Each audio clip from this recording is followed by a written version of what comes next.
함께 말씀 나누겠습니다. 오늘 성서정과 32번째 우리는 세상에 보내진 전도자들입니다 라는 제목으로 같이 말씀을 나누겠습니다. 우리가 다음 주부터 수요 모임 때 함께 읽게 될 책을 우리가 지난주에 소개를 드렸는데 청춘의 독서라는 책입니다. 유시민 작가가 꽤 오래전에 쓴 책입니다. 그런데 최근에 개정판을 출간했죠. 현재 몇 주 동안 베스트셀러에 올라가 있습니다. 청춘의 독서는 15권의 인문사회가 고전에 대한 유시민 작가의 소감문, 독후감입니다. 책 첫 장을 열어보면 저자의 사인과 글이 있어요. 이렇게 적혀 있습니다. 저마다 원하는 삶을 자신이 옳다고 믿는 방식으로 사는 것이 최선이다. 그렇게 믿는다. 이 문장은 책의 마지막 챕터에 존 스튜어트 밀의 자유론이 있거든요. 그 자유론에 대한 소감문 중에 일부입니다. 유시민 작가는 밀의 글을 인용하면서 인생에 대한 자신의 생각을 적었어요. 그 내용을 전체를 보면 이렇습니다. 인생에는 정답이 없다. 저마다 원하는 삶을 자신이 옳다고 믿는 방식으로 사는 것이 최선이다. 주어진 사명 같은 건 없다. 정해진 의미도 없다. 우리는 세상을 위해 태어나지 않았다. 세상에 살러 왔다. 멋진 문장이죠. 여러분은 인생을 바라보는 이 유시민의 관점 어떻게 생각하십니까? 그의 인생관은 매우 인간적이고 매우 인간중심 인본주의적입니다. 유시민 작가는 방송에 나와서 이와 비슷한 말을 여러 번 했고요. 많은 사람들이 그의 말을 들으면서 적극 공감하고 받아들이는 것 같았습니다. 또 많이 기억에 남는 그런 문장이기도 합니다. 아마도 절대 진리는 없다고 믿는 이 포스트 모더니즘 시대의 정신에 잘 부합하는 생각이기 때문에 그럴 것입니다. 하지만 이 인생과는 적어도 성경이 말하는 관점은 아닙니다. 성경은 이 세상은 시작과 끝이 있고 그 가운데 인간은 분명한 삶의 목적을 갖고 살아간다라고 말을 합니다. 그리고 그 목적은 자신이 원하는 삶이 아니라 하나님의 영광을 위한 삶이어야 한다라고 말을 합니다. 다시 말해서 성도는 이 세상에 그냥 살러 온 것이 아니라 주님이 부여한 사명을 받고 살아가는 자들이다라는 것입니다. 그러면 성도는 무슨 사명을 갖고 있습니까? 바로 하나님 나라를 전파하는 사명입니다. 예수 그리스도를 통해서 이미 하나님 나라가 이 땅에 왔으며 이 땅에서부터 그 나라를 살아가는 자들은 장차 영원한 하나님 나라에 들어가게 될 것, 그것을 전파하는 사명 말입니다. 오늘 본문은 예수님께서 70명의 전도대를 각 마을로 보내시는 장면입니다. 흔히 우리는 이 본문을 해석할 때 이 전도대를 보면서 특별하게 선발된 풀타임 선교사들이나 단기 선교에 나간 신자들에게만 적용하려는 경향이 있습니다. 하지만 본문에서 이 70명의 전도대에서 이 70 있죠? 70은 완전, 보편, 전체라고 하는 의미가 내포되어 있는 숫자입니다. 그러므로 이 본문은 일부 특정 전도대를 세웠음을 보여주는 것이 아니라 이 땅의 모든 그리스도인을 전도대로 세웠다라는 것을 말하는 겁니다. 즉 모든 그리스도인들에게 주어진 말씀으로 적용해야 한다는 것이죠. 모든 그리스도인이 사명자로 세워졌다는 것입니다.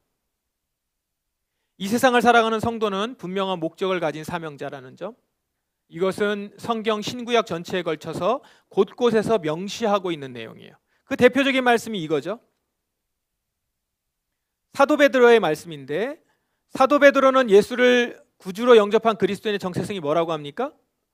택하신 족속이요, 왕 같은 제사장들이요, 거룩한 나라요, 그의 소유가 된 백성이다 라고 해요. 또 뭐라고 합니까? 하나님께서 성도를 자기 백성으로 삼으신 이유, 그것을 뭐라고 말합니까? 그의 기이한 빛에 들어가게 하신 이의 아름다운 덕을 선포하게 하려 하십니다. 이렇게 설명하죠. 다시 말해서 하나님께서 어두운 곳에 있던 성도를 빛 가운데로 불러내신 이유는 바로 하나님의 아름다운 덕을 선포하게 하시기 위함이다라는 겁니다. 하나님 나라를 전파하는 사명이죠. 그러므로 우리는 오늘 70인 전도대를 마을로 보내시면서 하셨던 예수님 말씀을 성도로 이 세상을 살아가고 있는 나에게 하시는 말씀으로 들어야 되겠습니다. 지금 나에게 하시는 말씀이에요. 특별한 누군가에게, 특별히 뽑힌 전도대에게가 아니라 성도인 나, 세상을 살아가고 있는 나에게 하시는 말씀입니다.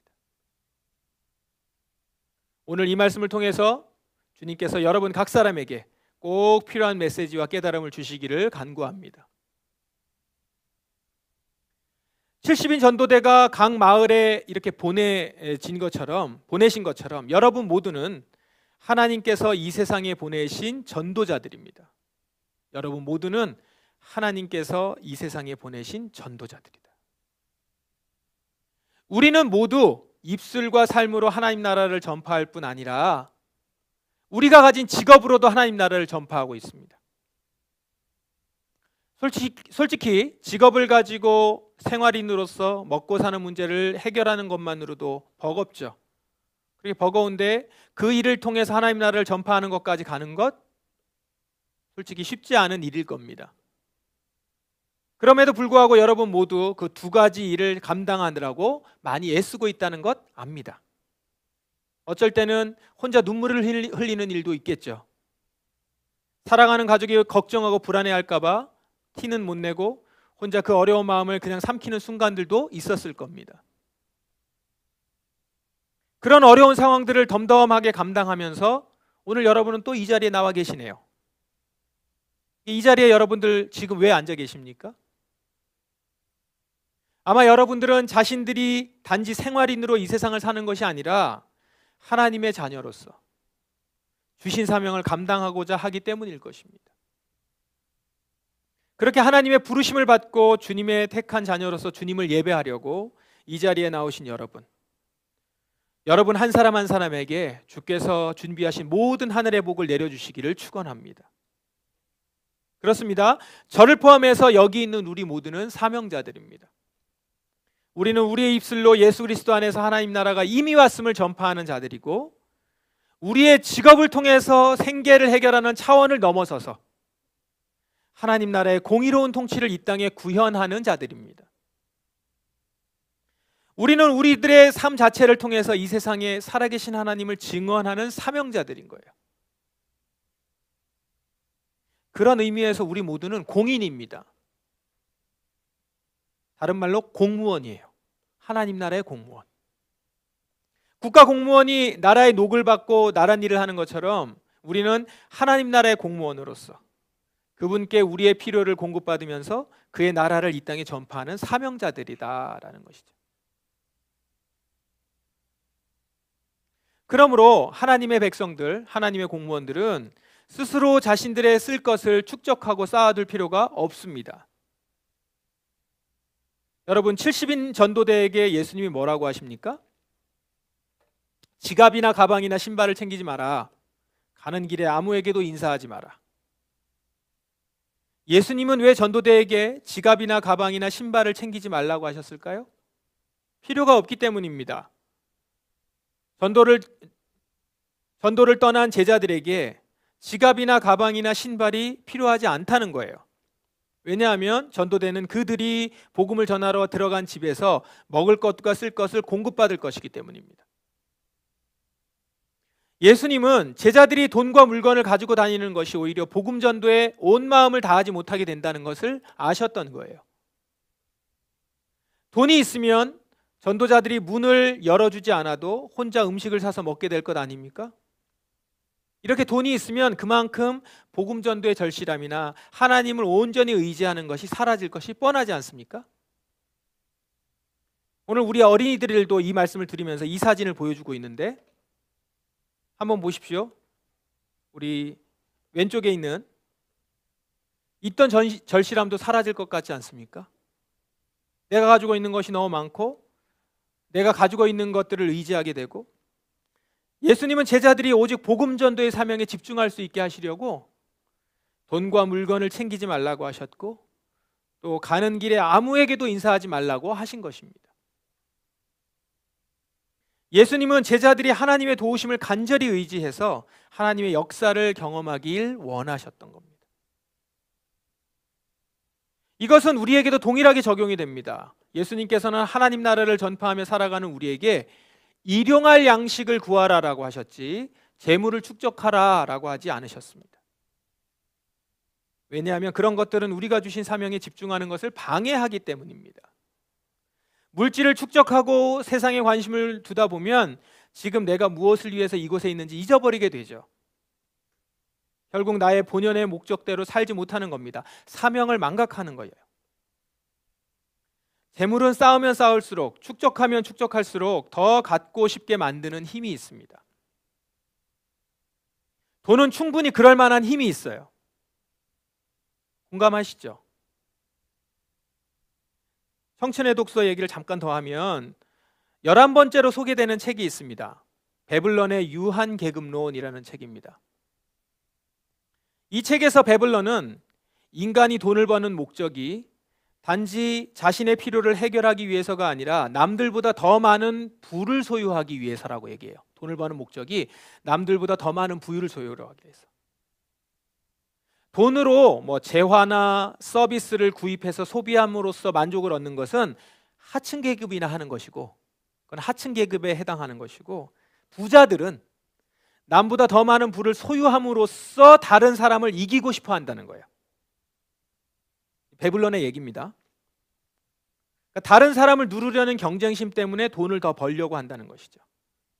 그래서 부자들에게 있어서 돈을 버는 것은 돈은 수단이 아니라 목적, 그 자체가 목적이 된다는 겁니다. 이렇게 보니까 이미 수조 원, 수십조 원의 재산을 소유하고 있는 대기업 총수들이, 재벌 총수들이 더 많은 부를 축적하기 위해서 온갖 편법과 불법을 서슴지 않는 이유, 그 왜 저럴까라고 하는 이유에 대해서 좀 이해할 수 있을 것 같아요. 돈을 그걸 갖고 뭘 쓰기 위해서가 아니라 돈을 버는 것 자체가 목적인 거죠. 남들 위에 서야 되는 거, 가장 위에 서야 된다는 것이죠. 사람들은 자기가 그 정도로 재산이 많으면, 이렇게 대기업 재벌 총수들을 보면서 사람들은 저 정도로 재산이 많으면 나는 더는 돈 욕심을 내지 않을 거다, 이렇게 우리들이 말하지만 실제로 그 위치에 가면 그 사람과 똑같은 일을 하게 될 겁니다. 지금 우리 역시 꼭 그 위치에 가지 않더라도 굶을까봐 돈 걱정을 하기보다는, 여러분들이 굶을까봐 돈 걱정하기보다는 남들보다 더 좋은 집, 더 좋은 차, 더 좋은 여가, 이런 것을 즐기려는 일종의 경쟁심 때문에 돈에 몰두하는 점 있지 않습니까? 꼭 경쟁심이라는 것이 남을 이기기 위해서 이렇게 생각할 수도 있지만, 또 다르게 얘기하면 남들 하는 것은 다 해야 하는 거죠. 남들 하는 건 해야 하고, 그거 못하면 서럽고 괜히 자신이 불쌍하고, 이런 비교와 경쟁 의식이 우리로 계속 돈을 벌고 축적하도록 한다는 거죠. 남들과 비교해서 내가 가난하다는 것 때문에. 하지만 문제는 우리가 그렇게 돈에 집착함으로써 어떤 일이 벌어집니까? 하나님께서 내게 주신 사명을 망각하게 된다는 거죠. 돈 버는 일에만 더 집중하게 된다는 거예요. 나도 모르는 사이에 그렇게 되는 겁니다. 그래서 예수님께서는 아예 처음부터 당신이 사랑하는 자녀들에게는 물질을 쟁이고 축적하는 일을 하지 말라고 하시는 거예요. 일용할 양식만 구하라. 그렇게 해야 우리는 이 땅에서 내가 이 땅에 온 목적을 잃지 않고 받은 사명을 망각하지 않고 살아갈 수 있게 된다는 것이죠. 혹시 여러분 지금도 지갑도 돈도 갖고 있지 않다가는 굶을 것 같다는 두려움이 드십니까? 성도는 자신을 위해 물질을 쌓고 쟁이지 않아도 절대 굶지 않습니다. 그러므로 걱정하지 마십시오. 주님을 믿어보세요. 공무원이 나라의 녹을 받고 일을 하듯이 하나님 나라 백성들 역시 자신의 직업으로 주님 나라를 전파하는 가운데 먹을 것을 얻는 거예요. 전도하러 간 70인의 제자들 중에서 어느 누구도 굶은 사람 없습니다. 다시 돌아왔을 때 몇 명은 굶었어요 라고 하지 않았습니다. 먹은 것은 당연했어요. 일꾼이 자기 품삯을 받는 것은 당연하다는 거예요. 하나님이 보장하신 거거든요. 물론 여기서 전제는 내가 가진 직업이 하나님 나라를 전파하는 통로여야 한다는 것이 깔려 있긴 합니다. 그게 전제여야 하는 거죠. 내 직업이 하나님 나라 가치에 반해서는 안 되는 거죠. 그건 하나님이 일찍 망하게 할 거요. 그 자녀를 사랑하신다면 망하는 것이 그가 주께로 돌아오는 일이기 때문이겠죠.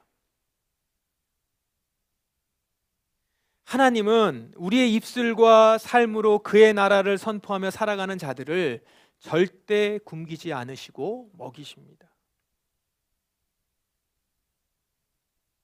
성도가 사는 목적은 재산 축적에 있는 것이 아니라 하나님 나라를 전파하는 일에 있습니다.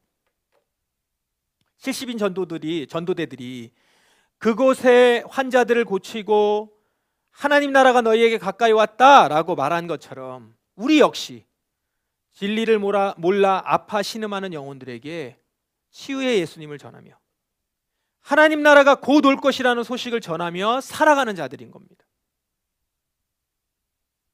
입술로, 그리고 우리의 직업으로, 또 우리의 삶으로 말입니다. 물론 하나님 나라를 전파하는 우리들 배척을 당할 수도 있습니다. 오늘 본문을 보더라도 마을로 보내진 예수님의 제자들 역시 환영받지 못하기도 했어요. 그들을 맞아들이지 않는 사람들도 있었던 거예요. 그런데 예수님이 그럴 때 어떻게 하라고 합니까?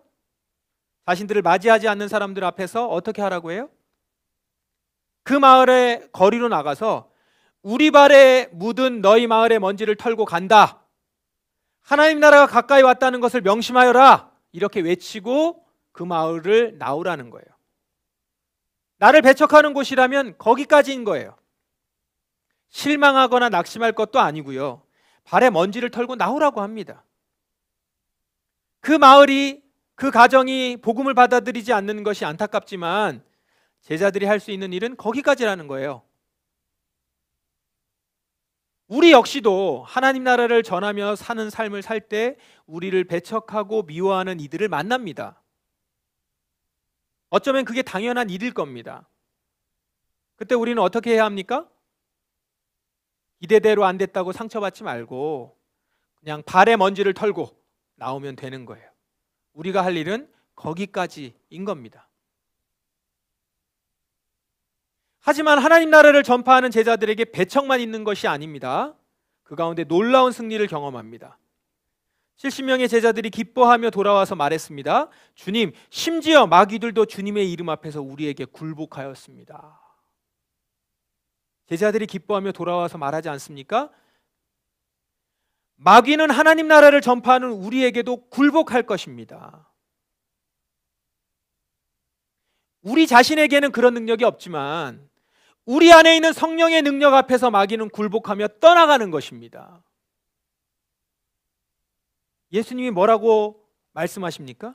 보아라, 내가 너희에게 뱀과 전갈을 밟고 원수의 능력을 막을 권세를 주었다. 아무도 너희를 해치지 못할 것이다. 원수의 능력을 막을 권세를 주셨다 하지 않으셨습니까? 아무도 우리를 해치지 못할 것이라고도 말씀하셨습니다. 이것이 성도의 능력입니다.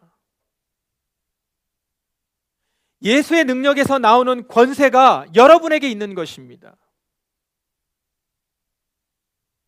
하나님께서 우리를 마귀가 힘을 발휘하고 있는 이 세상에 보내놓고 능력도 안 주셨겠습니까? 당연히 모두에게, 여러분에게 주셨어요. 그러므로 우리는 하나님이 주신 이 권세로 만몬의 능력, 자본을 축적하라, 그렇지 않으면 죽는다라고 소리치는 그 만몬의 능력을 이겨내는 것입니다. 여러분, 만몬의 힘이 얼마나 강력한지 다 아시지 않습니까? 우리의 힘으로는 이길 수 없어요. 이 만몬은 오직 예수님이 주신 권세로만 이겨낼 수 있습니다. 그래서 예수님이 우리에게 뱀과 전갈을 밟고 원수의 능력을 막을 권세를 주신 것이에요. 도저히 내 힘으로 이겨낼 수 없는 돈의 위력을 예수의 권세로 이겨내는 것입니다. 그렇게 만몬의 세력에 맞서 싸워 살아가다 보면 어느새 예수님이 여러분 곁에 와 계실 거예요. 어느덧 여러분 곁에 예수님이 와 계실 거예요. 여러분이 예수님 곁으로 갈 거예요. 그때 우리 모두 예수님께 달려가서 예수님, 심지어 마귀들도 주님의 이름 앞에서 우리에게 굴복하였습니다. 이렇게 말하며 기뻐 말씀드릴 수 있는 여러분이 되길 바랍니다. 그때 이 땅에서 여러분들이 흘렸던 눈물, 배척당하여 괴로웠던 것들, 그 모든 눈물을 주께서 다 닦아주시고 큰 상급으로 보상해 주실 것입니다. 사랑하는 포도나무 성도 여러분, 인생에는 정답이 없고 그저 세상에 살러 온 것이다 라고 하는 이 세계관은 우리에게 아무런 희망도 목적도 주지 못합니다. 그러나 성경은 우리가 분명한 사명을 가지고 이 땅에 보내진 자들임을 말씀합니다. 바로 예수 그리스도의 복음을 선포하고 하나님 나라를 이 땅에 전파하는 사명, 그 사명 말입니다. 오늘도 이 사명을 감당하기 위해서 여러분, 주중에는 일터에서, 주일에는 교회에서 이렇게 수고의 땀을 흘리고 계신 여러분들을 주 예수의 이름으로 축복합니다. 주님이 주신 권세로 돈 버는 것이 내 인생의 목적이야 라고 속삭이는 마귀의 거짓말을 단박에 쳐내고 여러분이 있는 자리에서 입술로, 삶으로 하나님 나라를 전파하며 살아가시는 여러분들 되시기를 주님의 이름으로 축원합니다. 함께 기도하겠습니다. 이 시간 기도하십시다. 오늘 말씀을 통해서 우리가 이 땅에 살아가는 분명한 목적과 사명이 있음을 다시 깨닫게 됩니다. 그렇게 다시 깨닫게 하시니 감사합니다. 우리는 단순히 살러 온 것이 아니라 창조주 하나님의 영광을 위해 복음을 전파하는 귀한 사명을 가지고 있음을 고백합니다.